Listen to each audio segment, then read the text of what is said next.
I want to begin by framing very briefly how the thinking dialogues are curated so that we can all be attuned toward thinking together in this moment. We're not in a formal panel structure tonight.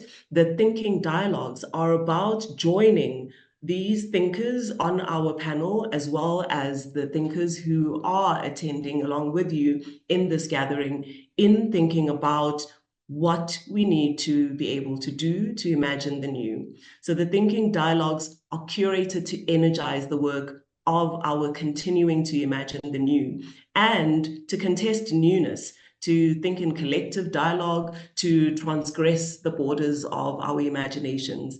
These interdisciplinary conversations are trying to see these public intellectuals gathering here to think through art, so that we can take imagination very seriously as the work of being in the world. So the practice-led conversations that will happen today are really about working towards finding ourselves in a practice of creative theorization publicly and collectively. And creative theorization is an idea that Professor Pumla Dineo conceives, and she will unpack a little bit more about that tomorrow as we continue to think in dialogue. I'm going to begin by introducing our incredible panelists, and I'd like to start by saying thank you very much for joining us, Professor Françoise Vergès, Dr. Bhavisha Panchia, and Dr. Refiloe Lepere. I'm very, very honored by your presence, and I'm looking forward to what comes up as we think together. Dr. Refiloe Lepere is a drama therapist, a playwright, director, writer, and facilitator who uses performance as research. Refiloe Lepere examines how race performs, frames, and shapes understandings and interpretations of our world, and she locates her work within the field of Black feminist aesthetics and drama therapy scholarship. Dr. Bhavisha Panchia is a curator and researcher of visual and audio culture. Her works engage with artistic and cultural practices under shifting global conditions. Bhavisha's work focuses on anti- or post-colonial discourses, imperial histories, and networks of production and circulation in digital media. Professor Françoise Vergès is a political theorist, feminist activist, and artivist, a public educator, film director, and independent curator. Françoise's transdisciplinary work focuses on practices of resistance, the afterlives of slavery, colonization, and imperialism, relationships between climate, catastrophe, and racism, decolonization of the Western Museum, and decolonial feminism, the post-museum, and the politics of dispossession and racialization. Françoise has contributed to the Imagined New, or What Happens When History is Catastrophe, Volume 1, the book that you may purchase through the VIAD Research Center. So we'll open this conversation by inviting Françoise to provide us with a provocation, an opening, a gesture toward being able to think in dialogue. Well, thank you. I'm very glad to be in this conversation. When I wrote Alternative Archive, this was before Gaza and before Sudan and before many other things. So I will very quickly say, that what I wrote, but also what will, if I was rewriting that, what will be the revision today in the image. I have always been interested in the question of creativity and art, because there is no liberation without imagination, without the work of imagination and creativity and productive creativity. There is none. There is a need for imagining that that effectively nothing is natural. This is not a day and night story. Slavery will end, colonialism will end, imperialism will end. And for that, we need also constantly to imagine that moment and being mobilized and give given strength with the imagination. There is a need of imagining the end of that world, because that world must end. That world that is bringing devastation on the planet and bringing so many people, billions of people, in face with premature death everywhere. In alternative archive, I was, suggesting how we can free ourselves, emancipate ourselves from, Western frame and Western ideas, And it was, if I talk about Decolonize the Art, which was this collective I co-created in 2015 with other women of color in art, and this was in France. And it was very important for us to say, yes, the world of art have to be decolonized, absolutely. But by decolonization, we did not mean being better represented or having a place, as women of color in a place, but really, as Françoise say, absolute disorder. Decolonization is absolute disorder because it means to change the order of the world. So we talk about, like we had a university and we had a moment when we said, okay, if we were inventing our own museum, what will that be? And we had to do that work. I mean, going from the beginning, what will be the architecture, how it will be functioning. So it will not just be changing what was on the wall or changing the text, but really what it will be, how our body will circulate in that space. So the question of spatiality was very important for us. So that was one of the things I talk about, alternative archive, but also, a critique of the museum, the Universal Museum, which is an hegemonic model. You don't see it. I mean, it started in the North, in Western Europe in the 18th century, but it's really imitated everywhere in the global South. Nation state want also to have a prestigious national museum on the model very quite often of the Western Museum in terms of architecture and the way it's functioned. And so I suggested, that we have to go further. We have to work on this Imagine New. And I talk in that article about the project we had in Réunion Island, where I'm from, about a museum without object. And this goes back to the question of archive. When you have the history of the oppressed, history of fragments, it's fragmented. But that's normal, that's part of also, but also because it reflects what life is about. Life is not the full patriarchal, complete Western narrative. It has bits and, serendipity and the unforeseen and the unpredicted. And so to challenge the center, the idealization, the fetishization of the object was important in that project. Even more so that there was no object being left by the enslaved who were taken from Madagascar, Mozambique, and other places, or the indentured workers, or the poor, poor migrants from Gujarat and other places. So since the object tells the story in the Western Museum without the object, and you go around and this, Mali, 15th century, whatever, we say, no, we will start from the narrative and we will accept that there are, it's fragmentary. We will take the lack, we will embrace the absence. And it's not because it's absent that we do not, that exist, there was no existence. So that was our, importance, that we wanted to do. But effectively, as I say at the beginning, since then, since even writing these pieces, we have Gaza and we have Sudan. And so even the question of return and restitution, which is largely discussed today, looting is happening as we speak. Looting of old museum in Gaza, looting in Sudan of the National Museum. So this is, settler colonialism is still going on and is still even trying to crush this imagination. There is a global counter-offensive against all, effectively, the movement from Black Lives Matter to Palestine will be free, to, women against violence and sexual and racial violence everywhere, or indigenous community everywhere fighting against the loss of the land and water and privatization of water. Animate for me imagining. Imagine New, as was said for me, is the new present. It's not just about the future, it's about the present.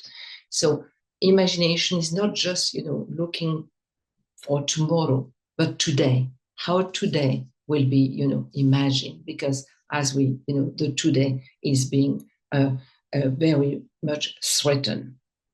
So the question for me of spatiality and temporality, what are the kind of temporality and spatiality we are looking, is part also of this question of creativity. So in the post-museum that I was talking about, will be not this, again, I repeat, not reforming, not transforming the museum that exists. I mean, work has to be done for social, racial, and gender justice in this institution, but let them be, and invent, imagine the new. What will be, what is to preserve, what is to save, and how and why. And why are the question of conservation, challenging even the Western notion of conservation and bringing life constantly in this world that is, dominated by the death drive of the powerful and all the dominant classes everywhere. So what will be effectively this creativity, this space in which constantly artists are bring joy and life and repeat, as to use this expression of indigenous feminists in North America, or with Wilson Gilmore, will be, rehearsal for life. That because effectively constantly making this repetition in the sense of reinventing freedom constantly in a world of unfreedom, carving this space and expressing through creativity that effectively freedom is possible and freedom is there and freedom can be fought for. So alternative archive for me, again, I repeat, is a practice. It's not just, like how you archive things and how you put them. It's a practice. It's a practice of effectively of transmission, creation, and production. And again, to think from ourselves outside, emancipating ourselves from Western thinking, what we want to preserve, what we want, what will be transmission, and what will it's effectively these things, and getting away from the accumulation, because archive in the West is accumulation, has to be everything, everything from everywhere, from like a century. And this is the way, that effectively something will be preserved and saved from the past. But we do know that this is not the way necessarily it's being saved. What needs to be saved is the present. It's our planet today, from dispossession, extraction, and exploitation. This wanted to be saved. And the archive is being done as we are fighting every day in our practice. This is the archive that we are constructing day after day everywhere in this planet by everyone who is fighting against capitalism and racism and imperialism. I have just been jotting down some of the thoughts that have been resonating with me as you speak. And I want to invite everyone who is gathered here to really jot down what comes up as we are talking. We can allow the chat box to be like a journal of ideas that are coming up as we engage. I'm going to invite Refiloe to respond. And I'm thinking, Refiloe, about our earlier conversation about the archive and the death impulse that is so powerful in colonization, and how Françoise is speaking about, she said, let them be and imagine the new, spoke about bringing life and reinventing freedom constantly in a world of unfreedom. And that labor of having to figure out how to practice alternative archives. I'd like to invite you to respond, and let's improvise. Bless, bless. Thank you so much, Prof. Vergès.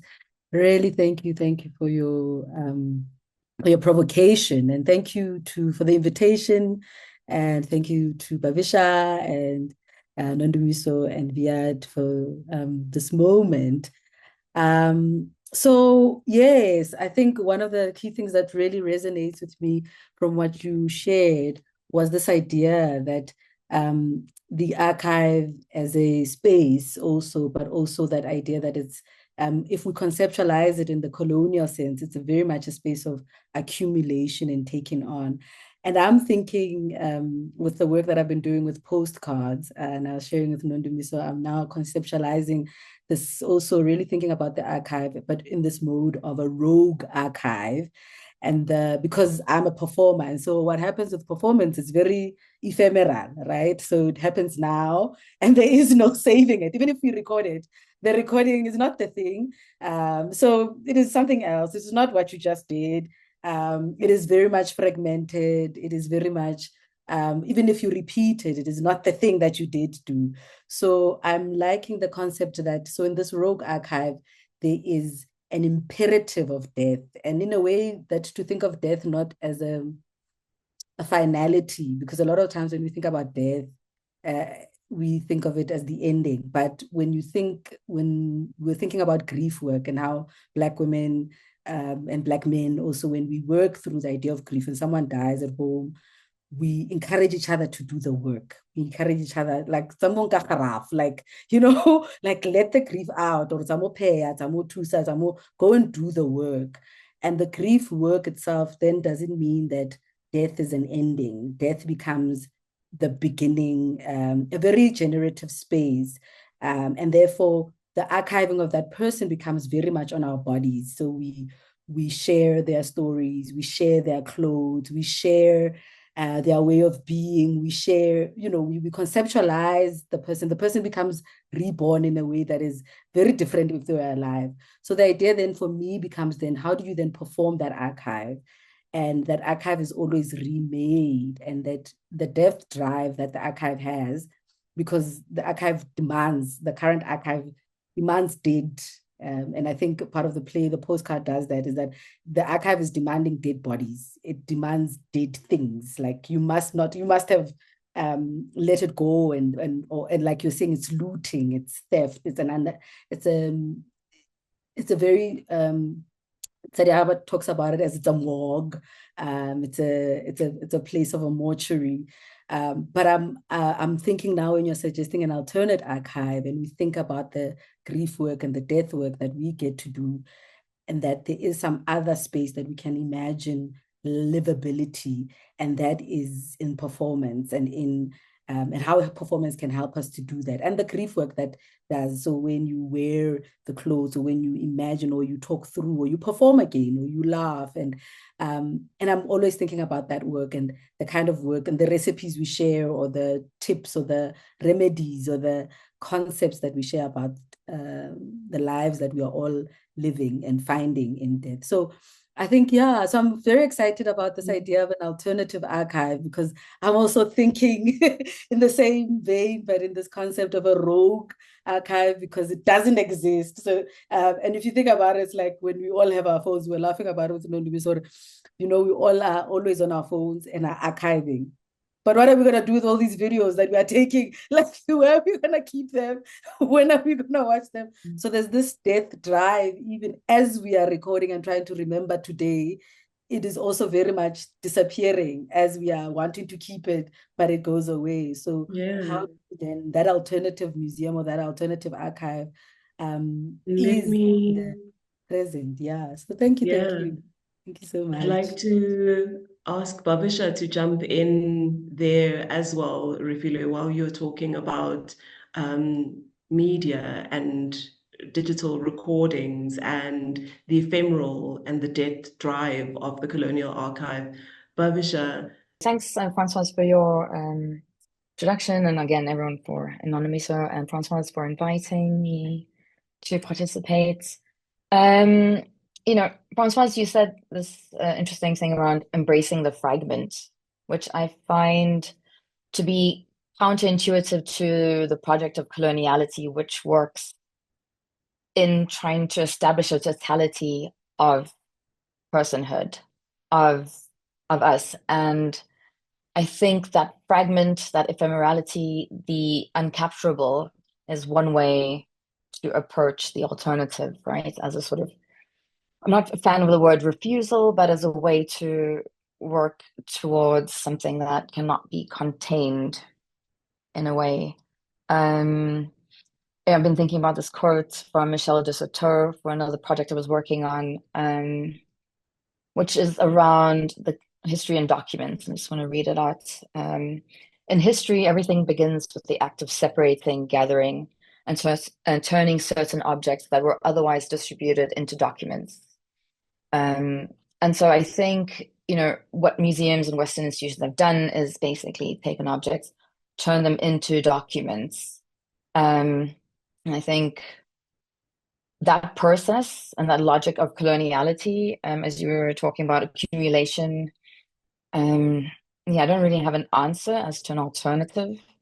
I'm not sure if the model of perhaps we just suspend everything that we understand as these houses of objects that have been collected, or just stop collecting, perhaps is that one solution.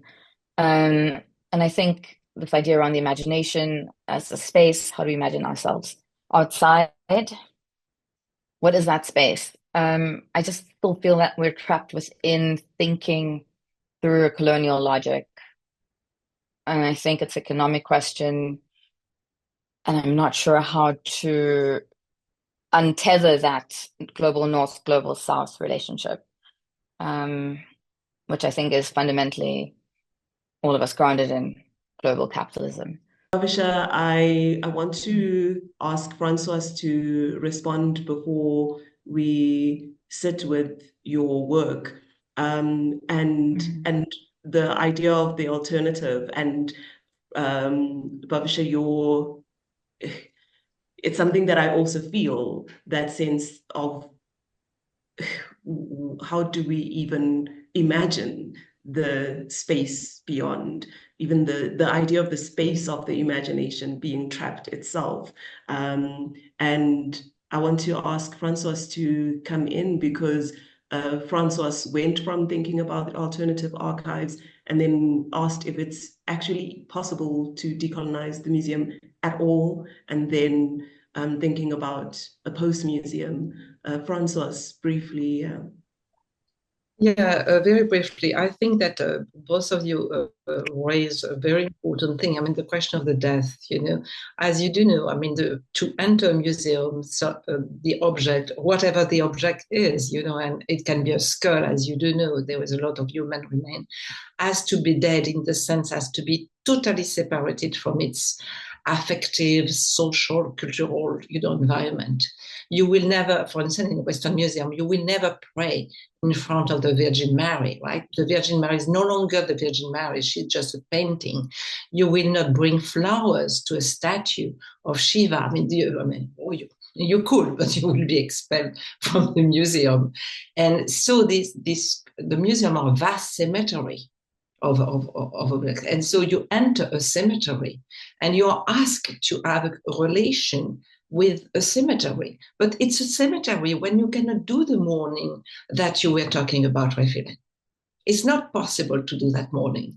So it's on top of it, you cannot perform any practice of mourning, and if it go and do the work, you cannot do the work of that mourning, So it's really a death that is absolutely even taken from us. I mean, in a way that it's a death plus death plus death, It's not the death as we know, a social death, that to wish, effectively, and you can cry, and you can even hold the thing in your hand and caress it and talk to that thing. So it's really a very, grief work is not possible. And to this question of space of imagination, which is being effective within racial capitalism and imperialism, it's a constant, especially because of the incredible avidity of capitalism. As we do know, we barely say something and it's already becoming a commodity, right? So decolonialism is a commodity, Black Lives Matter. So it's like, oh my God, and it's much faster than it used to be, much, much faster than it used to be. Neoliberalism is much better at it than it was before, and much faster. So we have effectively to carve this space, and perhaps also to rethink the connection between visible and invisible, visibility, invisibility. We work a lot for visibility, and that was very important. That was part of the anti-colonial work and is still important. But perhaps we have to rethink again, moment where we don't show things. We hide. We don't give everything. What are these constant, work we can do between effectively their moment we're going to show ourselves and bang on the, on the table and say, you're going to listen to us. And the moment we say, we go, we maroon, we go underground.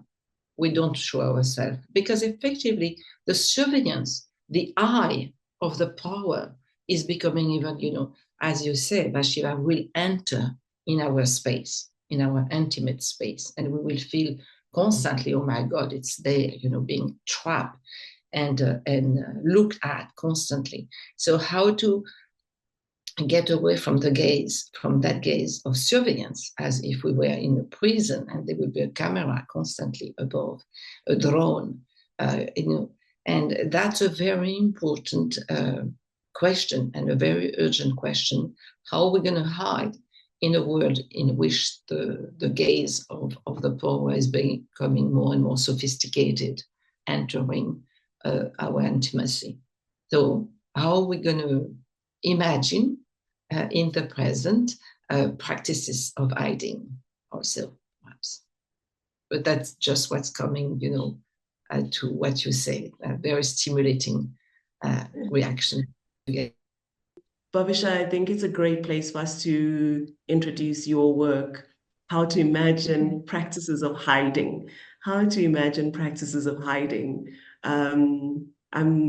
sitting with that. So I want to just read a comment that's come up in our Q&A box from Snetemba Makanya, who says, what comes up for me is a question about Indigenous or First Peoples archives and technologies. How do we engage these to help us create this new space?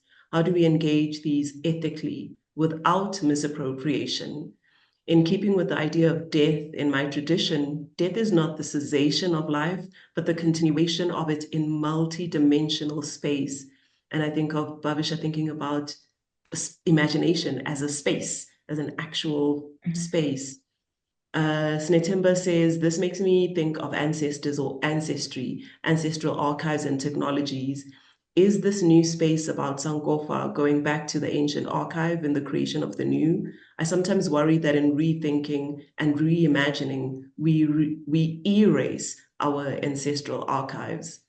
And I'm going to use that as our segue. Thank you, Snetemba.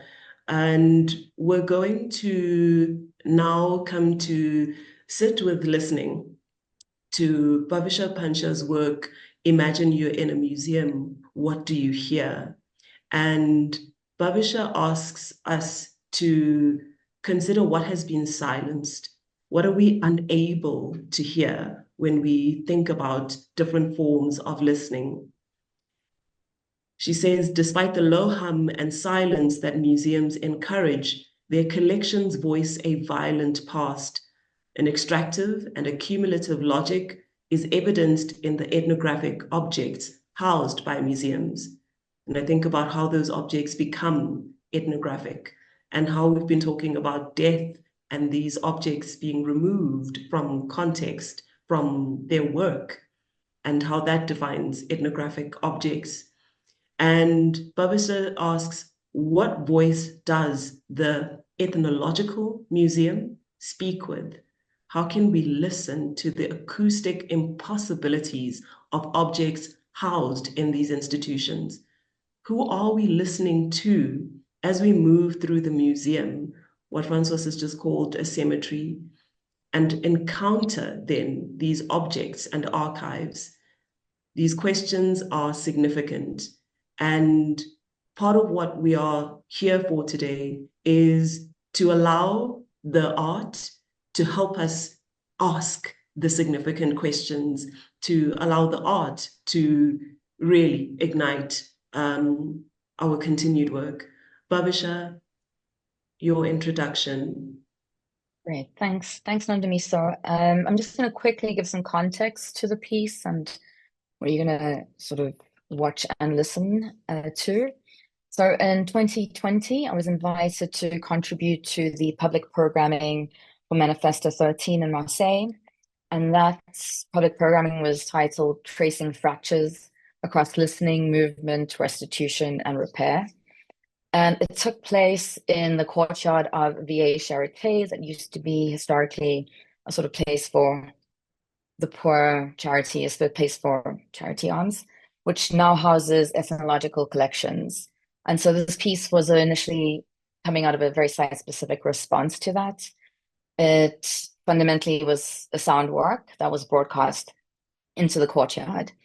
And so with this piece, I was trying to create a sonic argument through the citations and samples that is textual, musical, and textual, musical.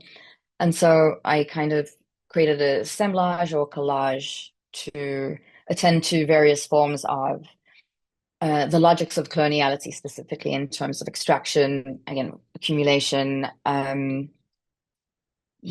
And so for me, this was an opportunity as a curator to work more directly with my own voice, work with sound a little more directly, as opposed to the sort of traditional exhibitionary format that exists in museums, etc. And while doing research, I became interested in the inaudibility of these museum objects and archives, particularly around sound archives that, there's no permission. You have to find permission and access to listen to. There really are these dormant objects that cannot sound again. And made me think around, the logics of coloniality that negate the negation of violence, right? So it has this very clever thing that it does to negate itself. Tricky. And so this museum became the site for me to think around other forms of extraction, white settler colonialism in South Africa specifically. And again, the voice of the archive became this very particular thing that I was focusing on. What is the voice that the museum speaks with? Who decides also the world who's building our worlds? I think that's fundamentally the question as well.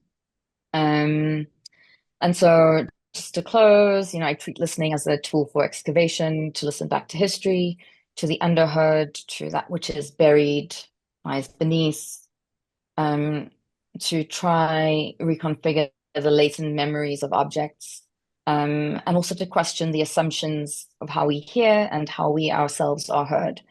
And just to say, I understand listening is a laborious act and it's demanding, especially close and attentive listening. And I just want to thank everyone who's taking the time to do that. So greatly appreciated.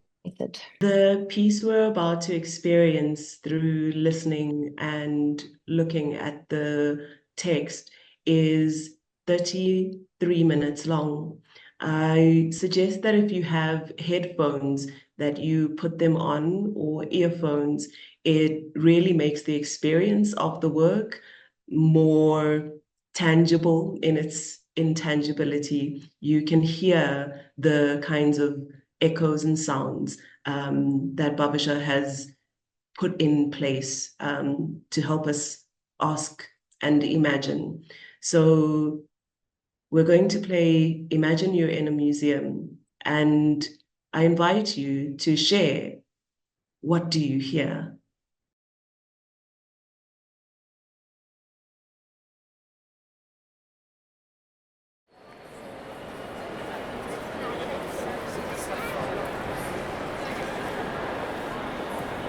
Imagine you're in a museum.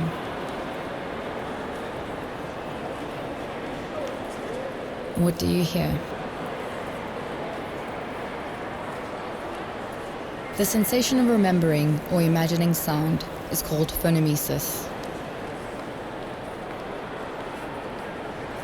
Phonemesis is a mental activity that involves internal listening. Examples include recalling to memory sounds linked to a situation, or creating sound textures in the context of composition.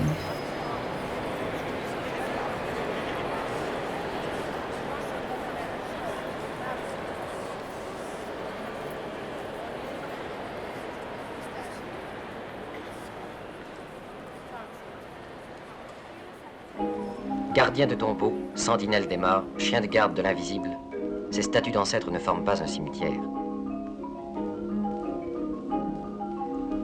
Nous mettons des pierres sur nos morts pour les empêcher de sortir. Le nègre les conserve près de lui pour les honorer et profiter de leur puissance dans un panier rempli de leurs ossements. C'est des morts que procède toute sagesse et toute sécurité. Ils sont les racines du vivant. Et leur visage éternel prend parfois forme de racines.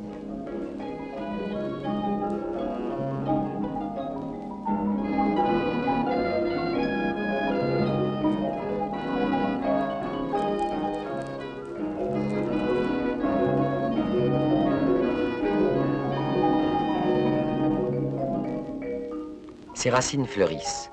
La beauté involontaire des animaux et des plantes éclaire un visage de jeune fille. Et nous pouvons bien prendre sa lumière pour un sourire ou même son huile pour une larme et nous émouvoir, à condition de bien savoir que ces images nous ignorent, qu'elles sont d'un autre monde, que nous n'avons rien à faire dans ces conciliabules d'ancêtres qui ne sont pas les nôtres.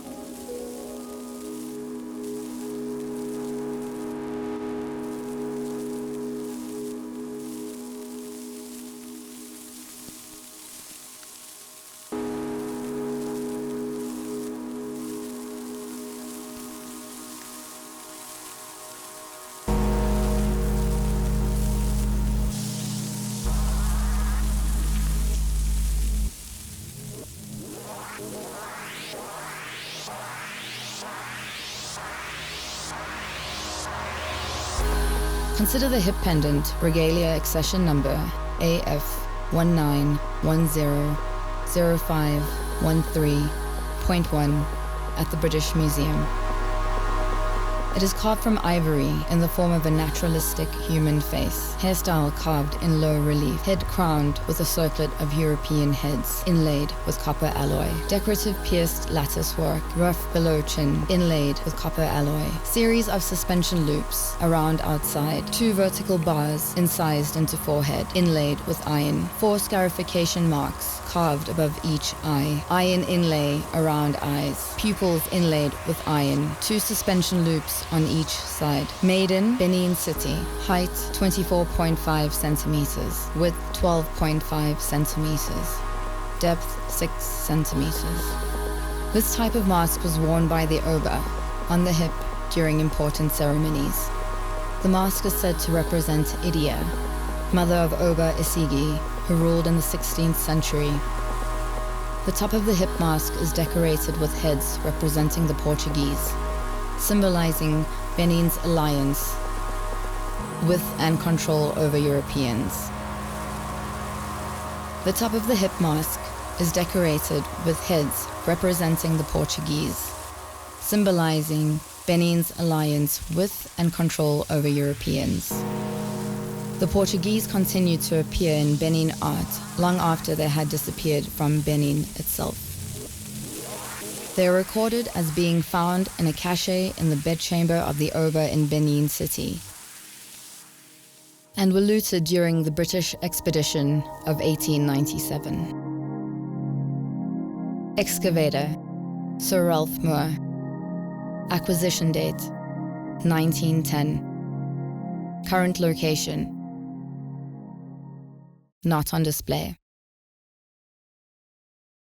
The organizers of Festac 77 asked the British Museum for the 16th century ivory mask, but the museum refused, with concerns around the object's fragility.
Hearing gets to places where sight cannot. Ears see through walls and around corners. When something is hidden, sound can reveal its location.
The ear is the faithful collector of all sounds.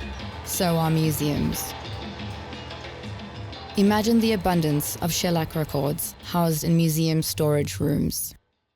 These are heavy, fragile objects, inscribed with audio from colonial and imperial expeditions.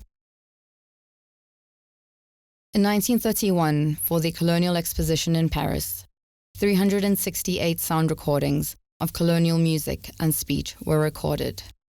This audio repository of colonies served to provide vital information about ethnicities, belief systems, language, and societal ways of being. The reproduction and vast accumulation of sound from these colonial territories allow us to listen to the colonizing ear.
What constitutes the sonic topography of the museum?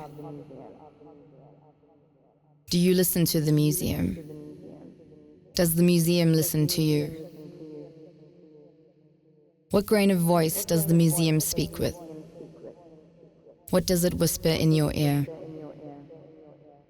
Do you trust what you hear? What do you hear when confronted with settler colonial forms of perception? Au commencement était la pierre, et la pierre provoqua la possession, et la possession la ruée. Et dans la ruée débarquèrent des hommes aux multiples visages qui construisirent dans le roc de chemin de fer, fabriquèrent une vie de vin de palme, inventèrent un système entre mines et marchandises.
BPT 6K622248J/F7.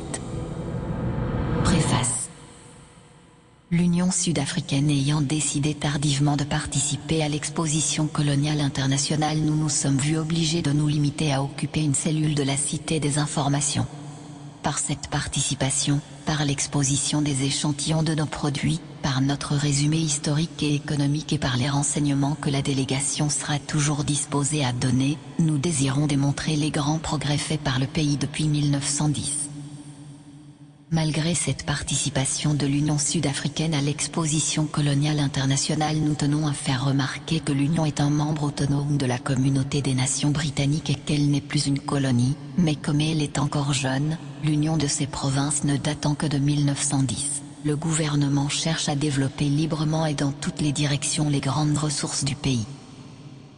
Nous désirons donc trouver des débouchés pour nos produits, nouer des relations commerciales avec ceux qui veulent importer chez nous. Nous cherchons des capitalistes qui, à leur propre avantage, pourraient aider à notre développement agricole, minier et industriel. Nous nous efforçons à étendre le cercle de nos amis, et dans ce but nous ouvrons nos portes largement aux touristes auxquels nous accordons toutes les facilités pour leur permettre de visiter sous tous les aspects notre beau pays.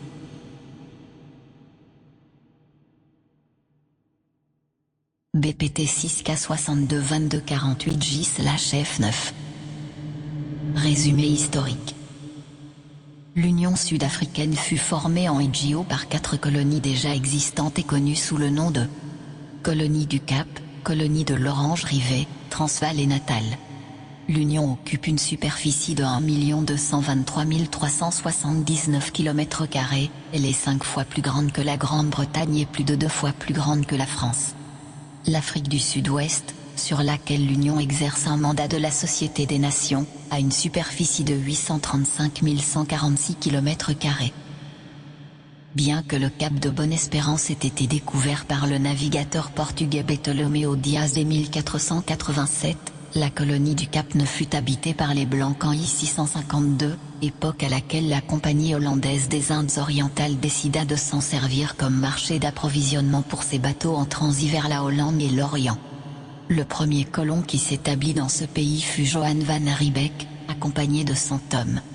La colonisation s'intensifia à partir de 1688 lorsque quelques fugitifs huguenots cherchèrent refuge dans la colonie du Cap. Ils se révélèrent bientôt colons intelligents et audacieux, eurent une heureuse influence sur le pays, et en peu de temps lui permirent de prendre un développement considérable. Par suite de complications européennes, lors des guerres de Napoléon, la colonie du Cap passa 2 fois alternativement sous la domination des Hollandais et des Anglais, mais en 1806 elle retourna définitivement à la Grande-Bretagne.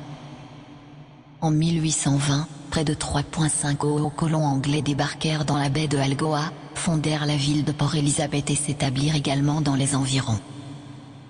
Au début de la colonisation, ils eurent à souffrir de grandes privations, mais, avec le temps, devinrent un élément de prospérité pour le pays. Une grande partie de la population européenne des centres de Port-Elizabeth, Grahamstown et King Williamstown est formée de leurs descendants. BPT 6K622248J/F20. Minéraux. Les minéraux produits dans l'Union sud-africaine sont or, diamant, charbon, fer, cuivre, étain, antimoine, arsenic, barium, bismuth. Chrome, cobalt, plomb, mercure, manganèse, molybdénam, nickel, iridium, platine, argent. Schiste, bitumeux et tourbanite, soufre, thorium, titanium, tungstène, vanadium, zinc. Minéraux radioactifs. Minéraux non métalliques autres que le charbon. Amiante, corindon, flint, graphite, gypsum, kissel, gr. Lignite, chaux, talc, magnézite, marbre, mica. Nitrate, phosphate, pigment, sel, soda.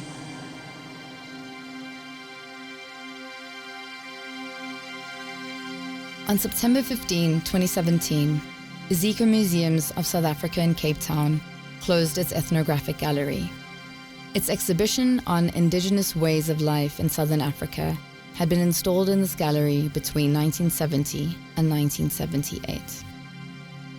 The exhibition supplemented its famous Khoisan diorama, which was removed in 2001. James Drury, a modeler of the diorama at the South African National Museum, originally cast the Bushman figures in 1912 in Priska in the Northern Cape. His mission was to cast Bushmen for scientific study and display as examples of a pure racial type. After a long process of discussions and debates with staff, stakeholders, and other parties over the course of many years, the decision was taken to dismantle the exhibition. Several meetings were held with the Khoi Busman Nguni Coalition around issues of human remains, as well as the future of the ethnographic gallery. On August 7, 2017, a cleansing ceremony was held in the gallery with the Kai Korana and the Nguni Traditional Authority. The ceremony was also attended by community members, museum staff, as well as academics from the University of Cape Town and the University of the Western Cape. Prayers of repentance, sanctification and forgiveness were observed from various traditional groups, including the Kaikorana, Khoisan, and Nguni.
Está a ver que há histórias que são mitos, não são verdadeiras, então te ensina.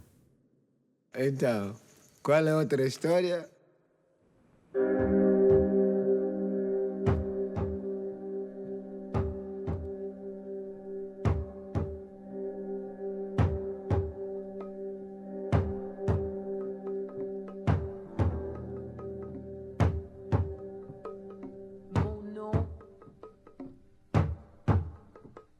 Offensé.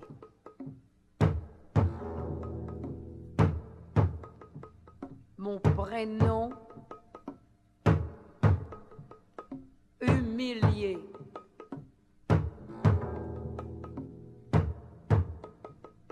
Mon état révolté.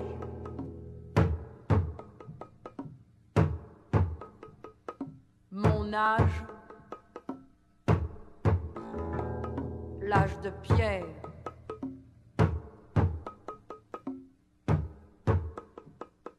Mon nom, offensé.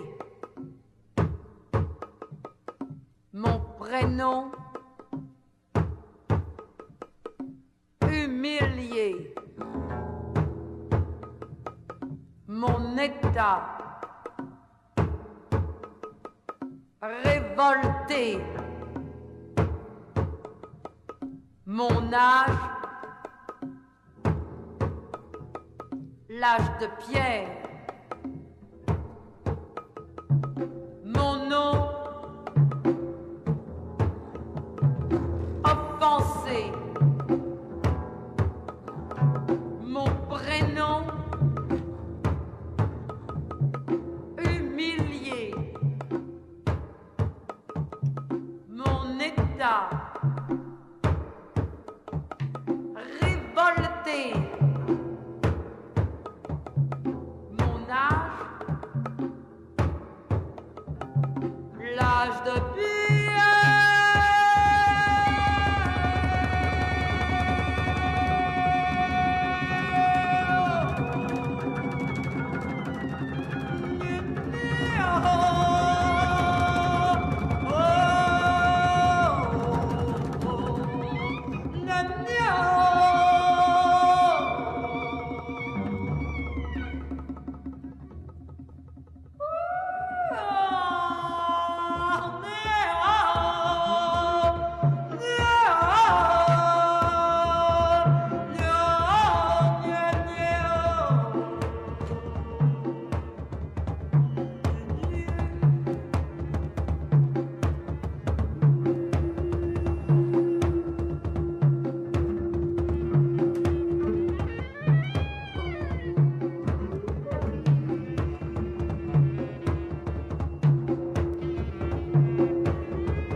Imagine you're in a museum. Listen for the sounds of extraction. Imagine you're in a museum. Listen for the sounds of accumulation. Imagine you're in a museum. Listen for the stifled echoes resounding in the glass vitrines. Imagine you're in a museum. Listen for the dust settling. Imagine you're in a museum. What do you hear?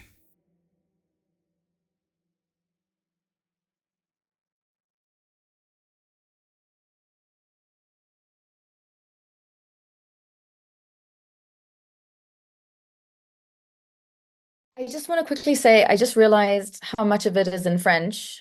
And listening to it in, I guess, in a South African context from where I'm sitting now. Of course, it also resonates differently because I was producing it for a very particular space. And so just to make a note of that. I'm going to, Refiloe, just invite a moment of reflection, and I'd like to go to Françoise, whom I initially shared the video with. I think it was in July when I first got in touch with Bhavisha to find this work, and I've seen it, like I said, so many times, but something else happens in the moment of gathering to attend and to listen. Françoise, can I have a response from you briefly? Well, to begin with, thank you, Bhavisha, for an extraordinarily powerful piece. It's really, really powerful. And the question of sound and effectively both what is being said and that shows incredible arrogance of colonial, settler colonialism, of speaking for other and speaking for object. But also what this, as you were saying when you presented the work, what is buried and, what is, how do you make a sonic argument about absence and what is being repressed in a place like the museum. And that's effectively, that's part for me of the practice of imagining new, because it's how do we unlearn so that we learn again. So this for me, it's what you were doing is a practice of unlearning so that we can learn again, that we, cut through the lie and through the, so that for me, it's very important. And effectively, museums are full of ghosts that are being, that we don't hear, and we don't hear their voice. And to reanimate this voice, to make them, it's extremely important. In fact, if we were entering a museum and all these ghosts were speaking, there would be so much noise that we would not be able to, there will be so much. And I was thinking also of so many also in the basement, those who are also hidden, not just being shown, but all this, effectively what is buried, even not through the object, but in the museum itself. The way the museum buried its own, as we know, we see just 10%, even less sometimes of a collection. So it's death upon burial, it's buried, what is buried, and level of what is buried. So to make this, I think it's very powerful. And of course, there is an extract of, oh my God, I cannot even find it in French. The statue also died, right? At one point, no? Yeah? The statue aussi, yeah. And that's very powerful. So yes, I think that practices of it's part of for me of this pedagogy of unlearning, so that we learn again. It's extremely important to cut through the noise and making, you know, other voices. The silencing, it's a form of noise, the white noise. And so that what Bhavisha, you are doing is like bringing, in fact, you know, effectively cutting through this silencing. Bhavisha, I want to invite you to just share what you heard when you were listening from this context. Yeah, so I mean, I made this in 2020 and then sort of made the video work in 2021, also for an exhibition in Toulouse, still retaining French territory in a way. Yeah, it was really interesting to listen to this piece after so many years and listen to the decisions I made in terms of the selections. And, you know, I'm still, you know, I think it's one of my first, let's say, artistic works. And I'm still, yeah, I'm really, I don't know, happy with the sort of the sources that I took and drew upon. And I posted it in the chat. I'm not sure if everyone's been able to see that, just because I realized you don't have access to the sources. You know, I'm extracting directly from museums. You know, it's when I'm describing that object in the British Museum, it's literally the writing from the website that the British Museum has dedicated to that object. And so for me, yeah, listening to, you know, all these sources, and how I sort of stitch it together and still relevant. And again, the voice of the archive, I think, was so important, especially with the French National Library, where a lot of these archives, these sound archives, they hold copyright and ownership.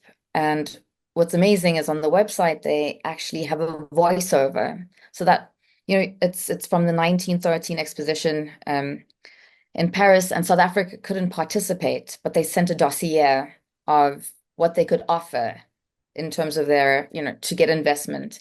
And so what you're hearing in French there is literally the voice of that French National Archive reading through the dossier, which I found really quite interesting, like literally just listing minerals that for extraction.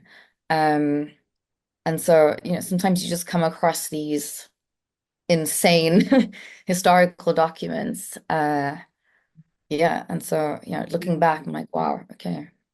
I want to offer a sense of gratitude for the invitation to not look. And it reminded me of the marooning and the hiding that Françoise was just talking about. And it allowed something that I wrote is a memory imagination space that feels like something can happen there. So I do hope that everyone else who is with us is allowing themselves to generate whatever is emerging right now. We're going to now listen to and listen with Refiloe Lepere. And Refiloe is going to be reading from Postcards, Bodily Preserves, which was part of Refiloe's doctoral work. Refiloe's just asked that we not share the images and allow her to stay with just us listening. So I'm going to also thank Bhavisha's work for allowing that kind of space to feel needed. Refiloe describes her research as problematizing ideas of archive, artifact, and storage. It stands on the claim of decolonizing and expanding our understanding of knowledge that includes humans' capacity for creating dignity, knowledge that is social, emotional, shared, and relational.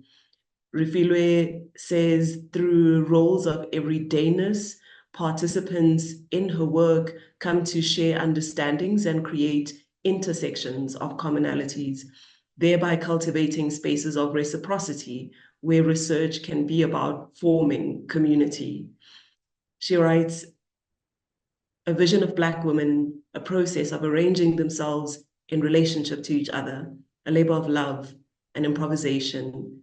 Yes, something to be studied and celebrated, observed, this choreography, these memories, past, present, and future, of women oppressed by race or class, hierarchical assumptions, their stories, their experiences, the first step away from powerlessness.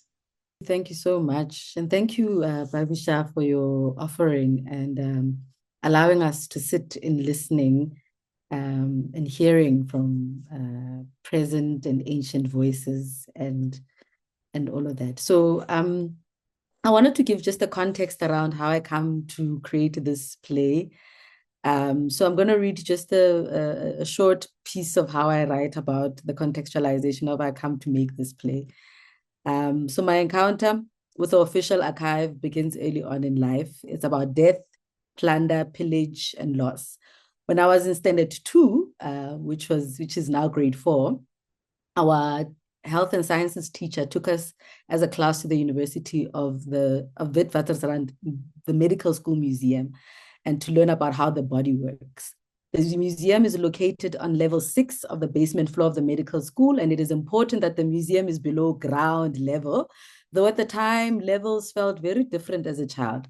And as you enter the Hunterian Museum, it is the size of a classroom. You are greeted by desks and display cabinets, but they feature corpses, body parts, skin, organs. And these we learned when we were still kids are real bodies, and they're still there. Men and women, mostly Black men and women, have been preserved through the process called plastination. At the time of our viewing, the cut-up cadavers had been on show since the 1920s, with more bodies being added. Now, 30 years later, after my encounter, the bodies are still on display. So this piece comes from my work as I had worked with domestic workers in trying to reflect around their stories and wondering, what does it mean to conceptualize our work together? But at the same time, what is mean for us to really be in our homes? And one of the key things that came through was this idea of preservation and how do we create home spaces? And a lot of the times, what are the gestures that we create in terms of trying to, and most of the time, domestic workers also are not creating home spaces in their own homes. And so what happens when that happens?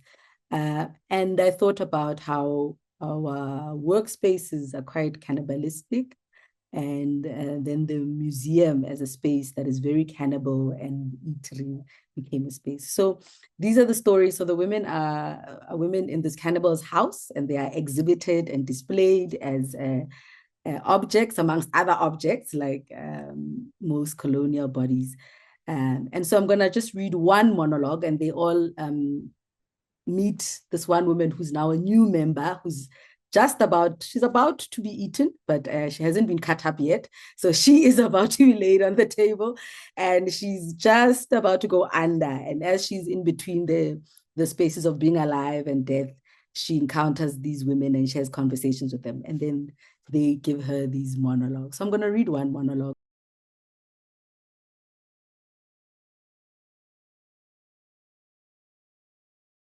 So the monologue is by Pelisa. And Pelisa starts, memory. Nguwe lo. Nguwe lo ongenza so. Uyasazi isimo sami. Ukasike ubatla ungitsibisa mos. How? 300 rand. Yazi, what can you get in 300 rand? Next. And also that these people, they sometimes pay labosisi who work for them 200 rand. To do what? To do what? So how do I get my 300 rand? Behavior problems. I'm telling you, behavior problems. That was what the doctor said, behavior problems. I started as a cleaner at work, right? I was delivering coffee. Madam, tea, madam, 2 sugars, cream, wonderful. Oh, yes. Madam, when 2 sugars? No cream. All right. I told when you know where the kitchen is. Togo, Yazin, go and make the tea for yourself. Yes, madam. Yes, your stapler. Oh, it was on your desk. I promise you. I just cleaned around it. I didn't take it, madam. I didn't move it when I cleaned. Lomlungulo. She keeps on bothering me every other day, asking me about where her stapler is, where her chair has been, where this is. One day, wakul, wafa. Then I was promised, Pelisa, you know how to answer phones, right? Of course. You know how to write a letter, right? Of course. Pelisa, you are now a secretary. Just like that, I was promoted. I was in charge of answering phones. Good morning. You have reached the offices of... I was making copies. I was taking minutes in very important meetings, organizing important meetings with important people on important days, making copies, scanning, faxing, organizing staff for staff. Delivery here, delivery there. Yes, hello. Yes, you've reached the office of course. Make copies. Yeah. And then the memory problem started. The minute I got those, yeah, his life was great. So it was wonderful because it started, I would forget that people needed to get to a meeting. So yeah, I will set up that meeting soon. And then there was money ready for a trip for Subanbani. Yeah, I will organize that trip very soon. Then those damn phone calls would not stop ringing. Hello, you have reached the offices of, hello, Togo, please fetch that fax for me. They were all frustrating me. And this Mlungu still wanted her coffee. Yeah, Pelisa, no sugar. I said cream, no sugar. And that's how Abelum sent me to a doctor. You are forgetting a lot, Felisa. We're thinking maybe you get some help. And you know what the doctor said? He said, Mami, you're going to die. Eh? You have dementia. You've got a couple of days left. Dementia. Do you know what it is? It's dementia, a demon that leads to bad behavior, memory loss. And anyway, the doctor said I had 2 years to live, that I must get my house in order. Dementia is incurable. It is a death sentence. And very it was. How do I go back to work? Eh? But I am going to die. How do I explain to my children and my grandchildren and yeah, I have grandchildren. I'm getting my daughter. Yes, I have grandchildren. So I was saying, how do I say to Gubo Mama is dying? Huh? Well, I said exactly that. I knew the doctor also didn't miss his word. I just called them in. Ntombi, Tembi, Bizabantwana, Bizan, Sia, Upusi. Yeah, my babies, my Melani man. Umama, Uzofa. Bakhala bantwana. Bakhala abontombi. Ayman, Temba, Mamelani, my babies. It's just that it's a death sentence. But Mna, I was determined, Uguti, I will not waste my time left. Huh? And God won't let your tears fall to the ground. One day, Snanana, Pulukutlu, into my account. 30,000 rand. Where did the money come from?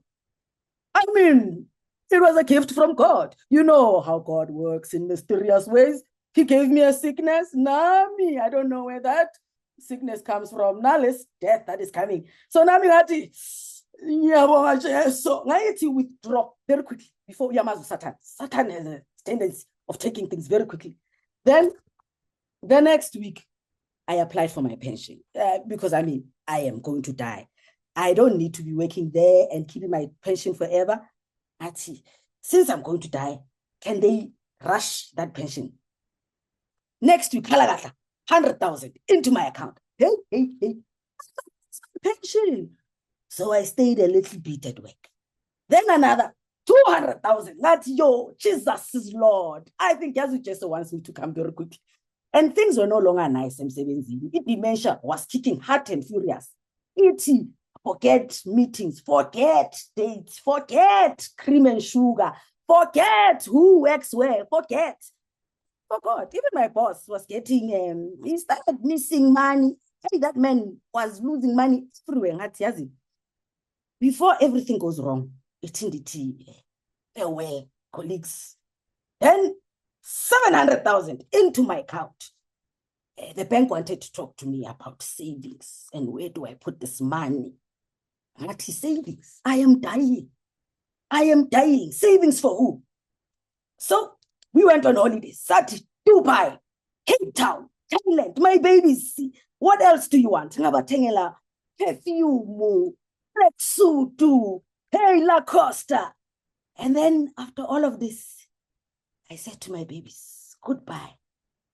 You must remember me with all of these gifts because one day I'm going to be like those spogos you see on the TV.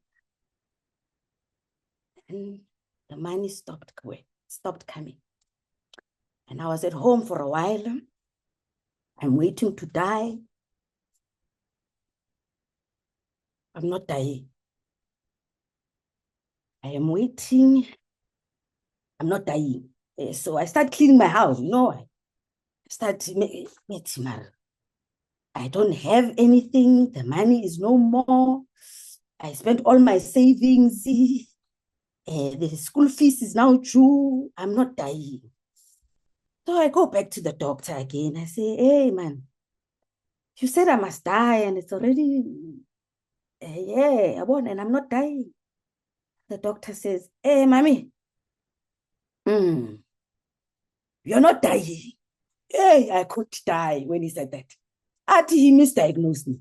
1 year later, the scan revealed that the symptoms were a result of anxiety and depression, not dementia. Now I am broke. I said goodbye to my family.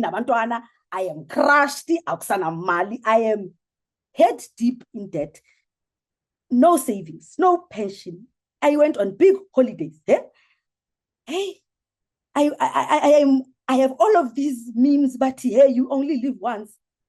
Now, the company is starting to call. But 2 million rand went missing from the company. They discovered that the money was missing. It came to my account. I told them, I don't know. I said it was dementia. They didn't believe me. So I ran and I moved, changed my name to Pelisa. Blindly, they call me Pelisa. Pelisa, my 1,000. The doctor, he sent an apology to my children after I ran, saying sorry, and the cops are looking for me. Yabaz, I'm a police. Yabaz when I'm a police. I don't know them. My name is Pelisa. That's why, Dila. Memory must not be out here trying untsibisa. Untsibisa memory. Untsibisa. See.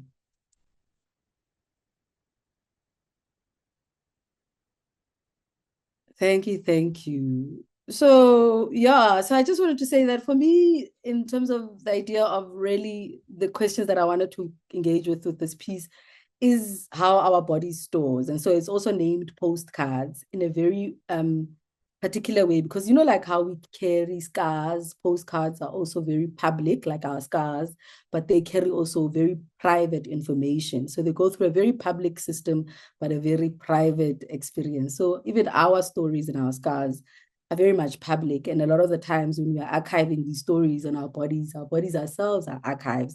We carry, I don't own my own nose, I don't own my eyes, I'm an archive of somebody and so many other people.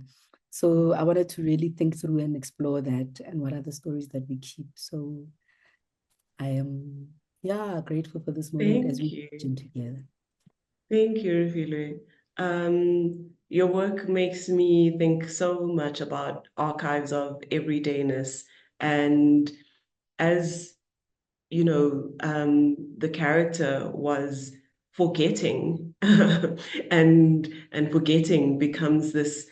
I thought of the program of absolute disorder and the kind of disorder that she's able to wreak because she is forgetting. And there's something about how Françoise earlier was talking about the ways that we need to rethink visibility and invisibility, and hiding becomes a new way to gain power again, that is also asking me questions about some of the strategies that we've used before and how the counter strategies that we've developed also now need to have alternatives.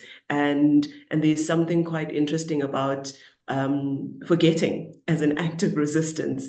Françoise, I'd like to ask you to respond, and then Bhavisha, before we come to questions from the attendees that are throwing in comments in our Q&A box. Françoise. Well, thank you so much for this beautiful story. I want to react perhaps a little out of the question of archives. It's to say how it's important the human voice as the power of listening as to someone telling a story, and how this is also incredibly important. I mean, in the museum, we imagine, and it never happened, we wanted to use a lot of this, telling story rather than showing images or, or objects. And how we love to listen to story, and it brings us also to another kind of age. We are again, children listening to a story, and the power of imagination, that not just a story that Refiloe was saying, but even her voice, her voice as taking us, as carrying us through the story. It's not the same thing than if we are reading it. So this also for me, it's part of the, because we always say listening to voices and but it's like concrete. Yeah, it's like concretely. And the piece, the previous piece with Bhavisha was both, listening to sound and voices, but without the object, without the image. And here it is the voice as telling us a story. And so there is a connection between these two practices of imagining that are for me extremely important. For me, I'm thinking, like children want the same story sometimes. Tell me that story again, as that the story has effectively has no end, and it's the repetition of the same story is in fact every time new. Every time is a new story. So thank you so much for this two piece together, and thank you so much for this beautiful story. Thank you. Refiloe, amazing. Your voice just sort of held, I think, all of us. And to echo what Françoise is saying, it's, it almost, it holds and grasps your listening and attention. And my first impression is like, let's make a radio play. It almost felt like, and I was speaking to Nondumiso a bit earlier, doing some research around radio, but it's kind of, we're all sort of gathering, almost feels like it could be a radio broadcast, even when we're playing. Imagine you're in a museum, and, I wonder what that would sound like if we would take it into that direction.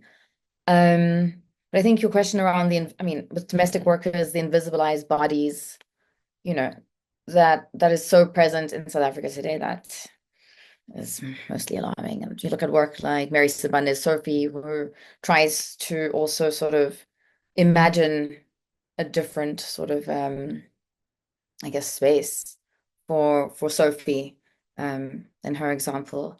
And just thinking around this idea of, do not perceive me. I guess the violence of perception also is quite important in the sense where once you're perceived, it can also become an act of violence in a way.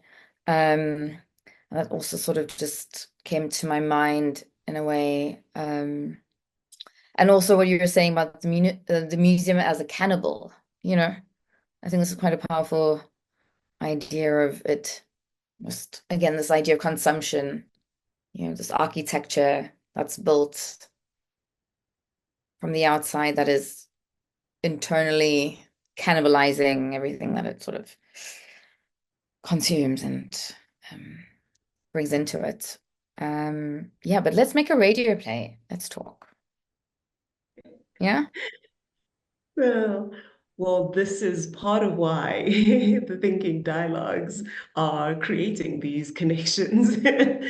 I think the idea of being able to generate new questions and to wonder is really part of what we're here about.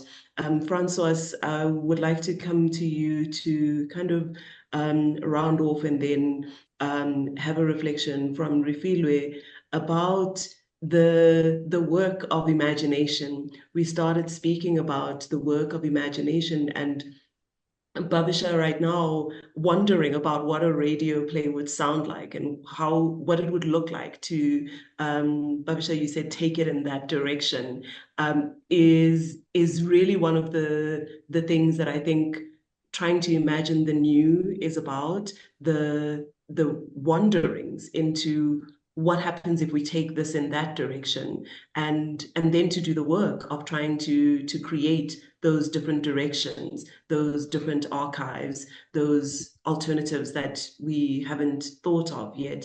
Françoise, do you like to talk about theorizing and the imagination briefly from the two works that we've just experienced? Well, I will say, I mean, imagination is one thing that power cannot take away, from us, and this is also why the power is quite afraid of imagination, and why it tried to crush it, to jail it, for also a constant accumulation of image and sound that drawn us practically, that we are colonized deeply. I mean, not just, the colonized in the way that Fanon and Césaire describe, because now, I mean, the tools are more sophisticated. So it's extremely important to cultivate imagination. It's absolutely the space of imagination, but it's really how we do it. I mean, the space, like a real concrete space, where we are free from the gaze and free from, listening, and we can work together. And I will say it's very collective. I mean, I'm really constantly saying, how collective imagination is very important. And in some of the work I do, when I curate some workshop with artists and activists, I give a topic. For instance, once it was about water, war, and peace. And how water is, of course, absolutely important. It's being privatized. It's used in the war, as we see right now in Gaza by the state of Israel. And so there was three groups, and the group of about war was like, say, okay, we are to prepare for war. So there was like, the Amazon, we will prepare for war because there is war coming, and we have to learn to prepare ourselves for war. And there were the keeper of water, who were, this very fragile element. Water, it goes through your finger, it evaporates. And so there will be the keeper. And the last group were the Cassandra, who warned about, things happening. And nobody listened to them. But my point is like this, when I say collective, it was really all of us working together. And it was not just, for instance, the photographer and the performer and the writer, but all of us bringing our different capacity and talent together to produce a performance, a public performance, and really also working from the lowest economy possible to keep autonomy, to preserve our autonomy. So for instance, if one of us say, oh, I need like a piece of cloth, and everyone say, do you have one at home? No, we don't, nobody has. Okay, so how can it be replaced? But the content, what we want to say, will be kept, will be saved.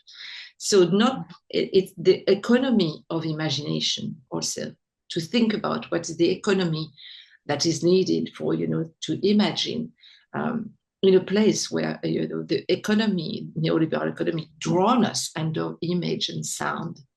and that we have to, and they have economy, they have billion with them, and they do, and they have to fabricate this every day. They have to provide every day image and sound that draw the joy and love and or imagination of the world press, and we want to bring freedom in the world of unfreedom.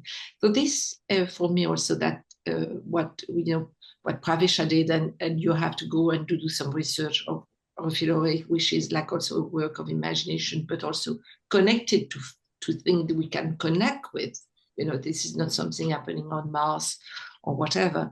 It's very important for me, that and this, so the collective, the question of the economy of imagination, very concretely, where we can have that, where I mean, the space, and the space is an economy, you have to have access to them and to have access to some tools, a book, to print, a radio, how do you put it together?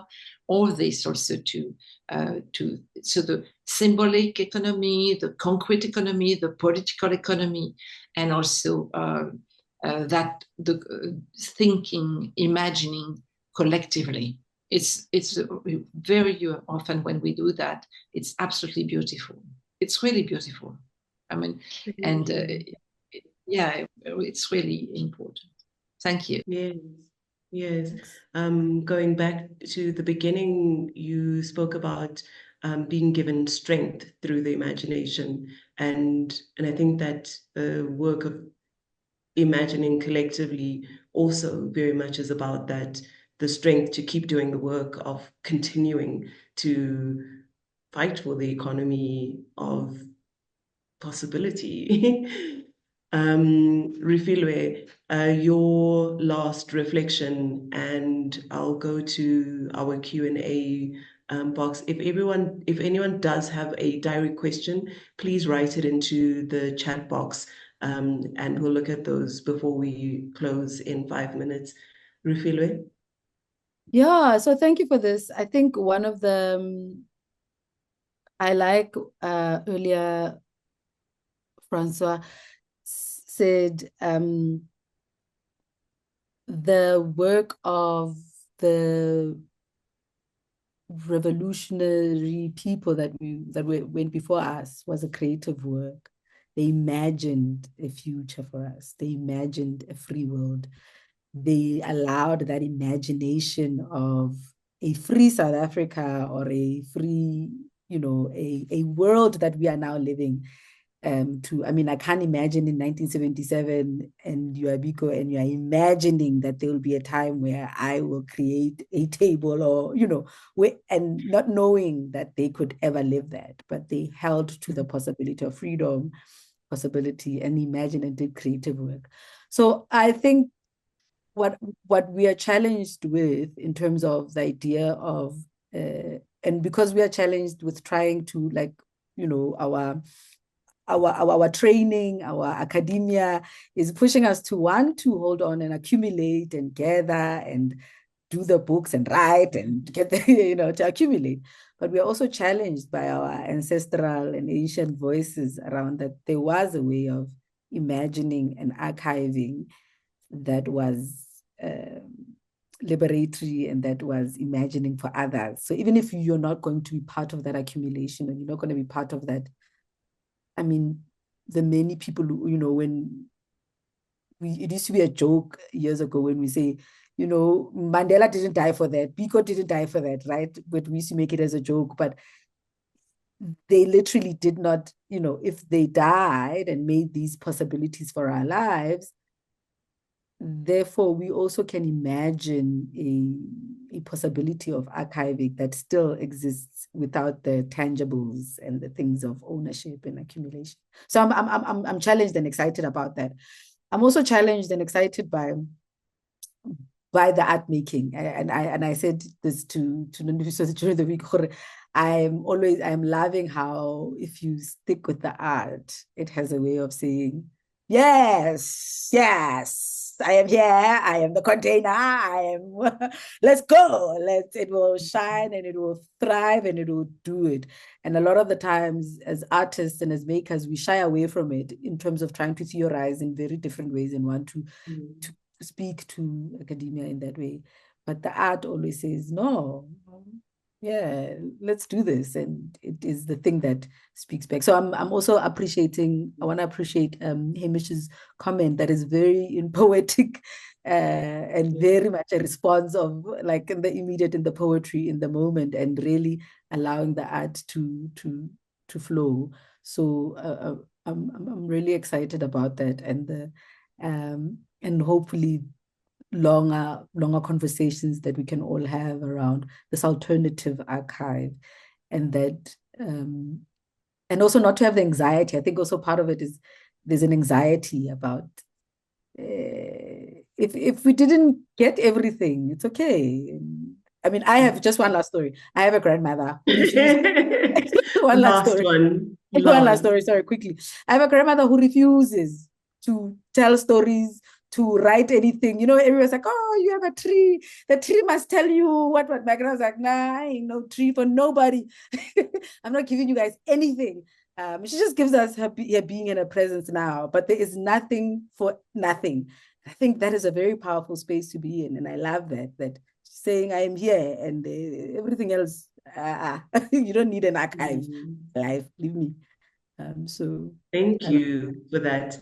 Again, in this kind of inverse way of now thinking about alternatives and counter strategies, where it's not about preservation, it's not about, telling the stories.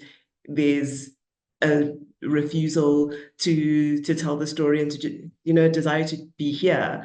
And I want to come to an anonymous attendee responded to Snetemba Makanya and said amusing, also reflecting a musing, not amusing, a thinking, also reflecting on Snetemba's offering, imagining places of hiding, makes me think of imfihlo in the spiritual context.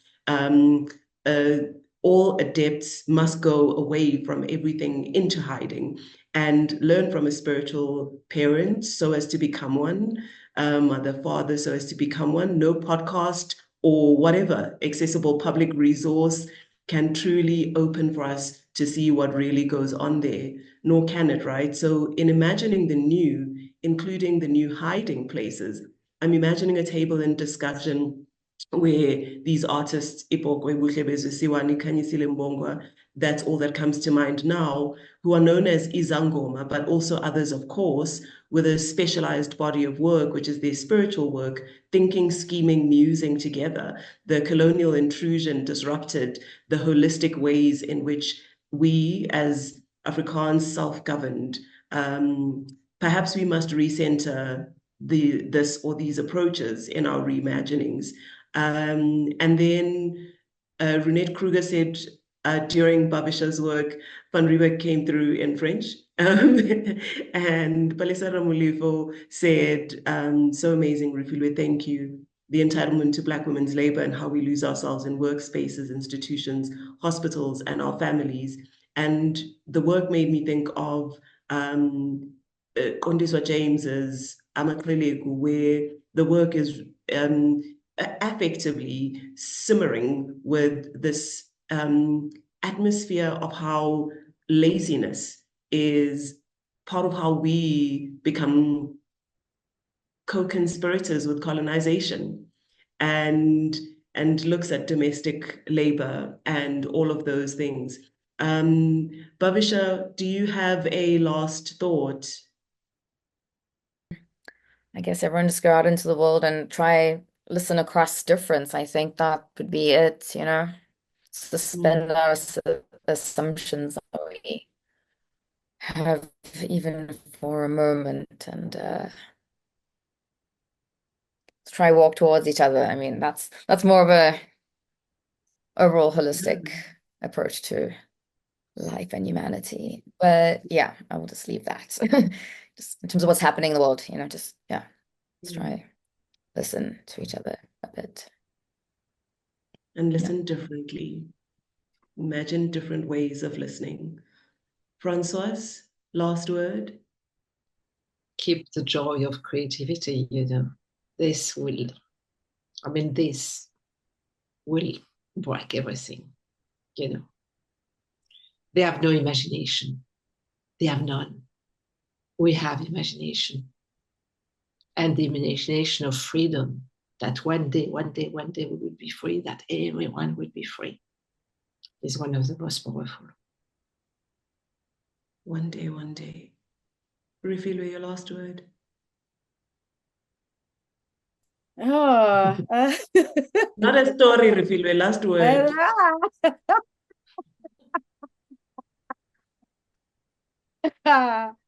No, I'm good. I laughed. I'm good. Thank you. Thank you. Thank you. And with that, I'd like to thank everyone in attendance today. Thank you so much for sitting with us, for listening with us, and for giving space for imagining. I hope this was an energizing conversation for all of us here. Thank you very much to Professor Françoise Vergès, to Dr. Bhavisha Panchia, and to Dr. Refiloe Lepere. Thank you all. Goodbye. Thank you. Thanks, everyone. Thank you. Thank you.